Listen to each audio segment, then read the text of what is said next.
Hello everyone, नमस्कार। मेरा नाम डॉक्टर अर्चना सिंह है। मैं एक मनोरोग विशेषज्ञ यानी कि साइकियाट्रिस्ट हूँ। आज जिन टॉपिक पे मैं बात करने जा रही हूँ वो है वुमेन मेंटल हेल्थ यानी महिलाओं का मानसिक स्वास्थ्य। आवश्यक है महिलाओं के मानसिक स्वास्थ्य के बारे में बात करना। जब हम महिलाओं की बात करते हैं, महिलाओं का स्वास्थ्य तो एक नेग्लेक्टेड टॉपिक है।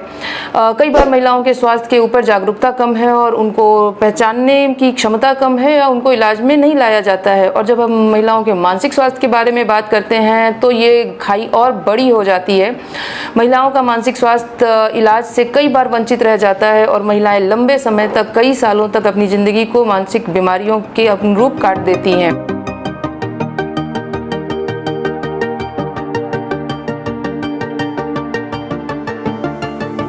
अब बात करूंगी मैं कुछ उन बीमारियों के बारे में जो महिलाओं में खास तौर पे ज़्यादा होती हैं, जिनके बारे में बात करना, अलग से बात करना आवश्यक हो जाता है। जैसे कि डिप्रेशन या अवसाद या एंग्जाइटी डिसऑर्डर्स। ये बीमारियां महिलाओं में काफ़ी ज़्यादा होती हैं। तकरीबन 20 से 30% महिलाएं इन बीमारियों से सफ़र करती हैं।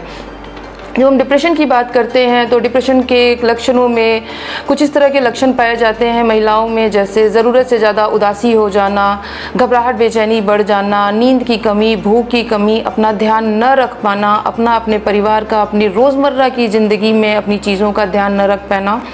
वो सारी चीज़ें जो पहले बहुत उत्तेजित, आकर्षित और आनंदित करती थीं, वो चीज़ें अब नहीं हो रही हैं। सेम सिचुएशन अब प्लेजर प्रोवाइड नहीं कर पा रहा है। और कई बार जब ये ज़्यादा सीवियर हो जाता है, ज़्यादा गंभीर हो जाता है, तो महिलाओं में खुद को नुकसान पहुंचाने की प्रवृत्ति या आत्महत्या, सुसाइड की प्रवृत्ति डेवलप होने लगती है। और एज वी ऑल नो, कई बार बहुत सारी महिलाएं इसका शिकार भी हो जाती हैं।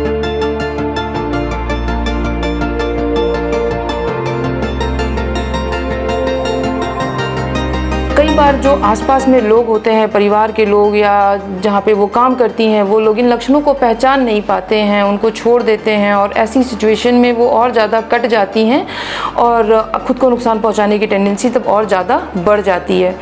अगर हम एंग्जाइटी डिसऑर्डर्स की बात करें, घबराहट, बेचैनी, एक एप्रीहेंशन, एक अजीब तरह का डर, झिझक महसूस होने लगती है महिलाओं को। वो अपने काम को लेके थोड़ा जो है संभावित हो जाती हैं, उनमें असुरक्षा की भावनाएं डेवलप करने लगती हैं। और जब इस तरह की दिक्कतें होती हैं तो उनका काम काज, रोज़मर्रा की ज़िंदगी वो सफ़र करने लगती है।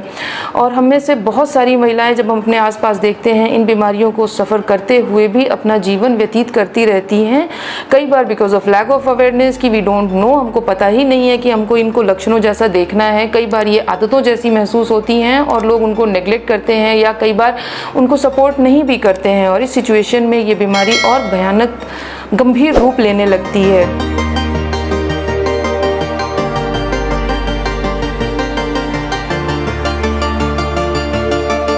सिर्फ महिलाओं में होने वाली कुछ खास बीमारियों की बात करें तो वेरियस एज ग्रुप जो महिलाएं जीती हैं, उनमें कई बार हर एज ग्रुप एक अलग तरह का चैलेंज लेकर आता है अपने साथ। जैसे अगर हम प्री मेंस्ट्रुअल एज, मिनार्की की बात करें, जब महिलाओं में, बच्चियों में मासिक शुरू होता है, मेंस्ट्रुएशन शुरू होता है, उस समय कुछ तकलीफ़ों के साथ उनको गुजरना पड़ता है। दर्द पीठ में, कमर में दर्द, एक तरह का भय, डर और घबराहट, बेचैनी, ये तो आम लक्षण है जो बहुत सारों में पाए जाते हैं। एक खास बीमारी जो प्री मेंस्ट्रुअल सिंड्रोम जिसको बोलते हैं, जो तकरीबन 10 to 15% of females suffer from that, उसमें बहुत ज़्यादा घबराहट, बेचैनी, उदासी, मासिक शुरू होने के 2 हफ्ते पहले से 2 दिन पहले तक किसी चीज़ में मन नहीं लगना, काम नहीं कर पाना और हर महीना ये चीज़ रिपीट होते होते उनकी मानसिक स्थिति पे गंभीर प्रभाव पड़ने लगते हैं।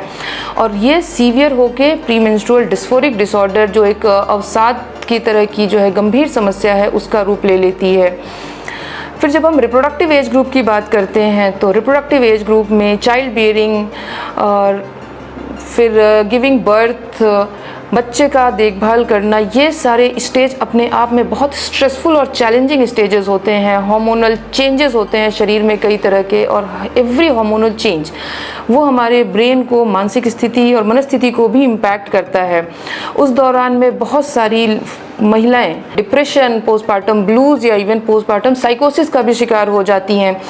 बर्थ देने के बाद वो अपने बच्चों के साथ कनेक्ट नहीं कर पाती हैं, भावनात्मक जुड़ाव नहीं हो पाता है, अवसाद की स्थिति में रहती हैं और बहुत टाइम ये परेशानी नोटिस में नहीं आ पाती है, उसका संभावित इलाज नहीं हो पाता है और इसकी वजह से जो बच्चों का सेल्फ केयर, उनका इमोशनल डेवलपमेंट होना चाहिए, वो भी नहीं हो पाता है।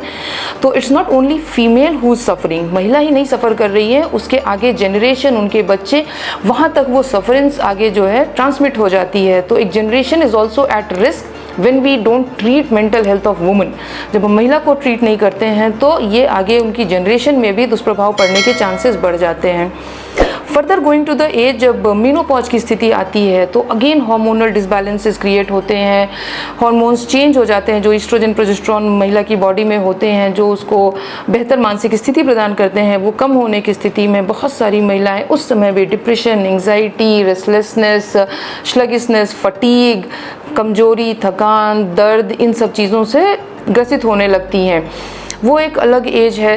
तो हर एज महिला के लिए बहुत चैलेंजिंग होता है और इसलिए वी नीड हर एज के जो चैलेंजेस हैं उनको सही तरीके से, स्पेसिफिक तरीके से रीड करके, उनको समझ के, जान के और हर इस कंडीशन में सुचारू रूप से एक्सपर्ट के द्वारा इलाज कराने से बहुत हद तक बहुत सारी परेशानियां ठीक हो जाती हैं, लाइफ की क्वालिटी बेटर हो जाती है। Else living life is not just living, a quality has to be there. एक हंसी खुशी ज़िंदगी व्यतीत करने का, सुख से रहने का और प्रसन्न रहने का अधिकार सबको है और बीमारी की वजह से अगर ये चीज़ें वंचित हो जाती हैं इलाज होते हुए भी, then probably we are at fault.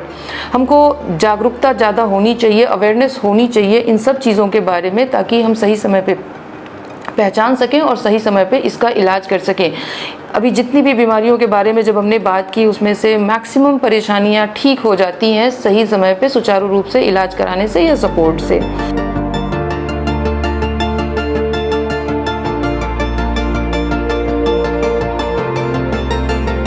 और जो एक टॉपिक है जिस पे मैं बात करना चाहूँगी, द सोशल डिटर्मिनेंट्स, जो सोशल कॉजेज़ हैं जो फीमेल इलनेस को, फीमेल मेंटल हेल्थ को डिटोरिएट करते हैं या फीमेल इलनेस को बढ़ाते हैं, उसमें कई बार सपोर्ट की कमी, आसपास में जो लोग होते हैं वो उनको वो सपोर्ट नहीं दे पाते हैं जिनकी उनको ज़रूरत होती है, B it emotional support, financial support. महिलाएं, एक लार्ज चंक ऑफ फीमेल जो है हमारी, वो अभी भी डिपेंडेंट हैं, सेल्फ डिपेंडेंट नहीं है, वो दूसरे पे डिपेंडेंट है। उस डिपेंडेंसी की कंडीशन में कई बार उनको बहुत ही हीन भावना के साथ ग्रसित होना पड़ता है जब सपोर्ट नहीं मिल पाता है।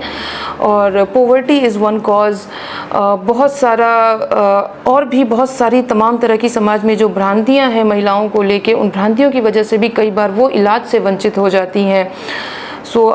ये सारी चीज़ें कम होनी चाहिए, इन सारी चीज़ों के बारे में awareness has to increase so that they come forward to get proper treatment. वो आगे आएँ, अपने आप को इलाज कराएं, अपने आप को सही ढंग से सुचारू रूप से ज़िंदगी चलाने के लिए खुद सक्षम हों। That is what we need to do.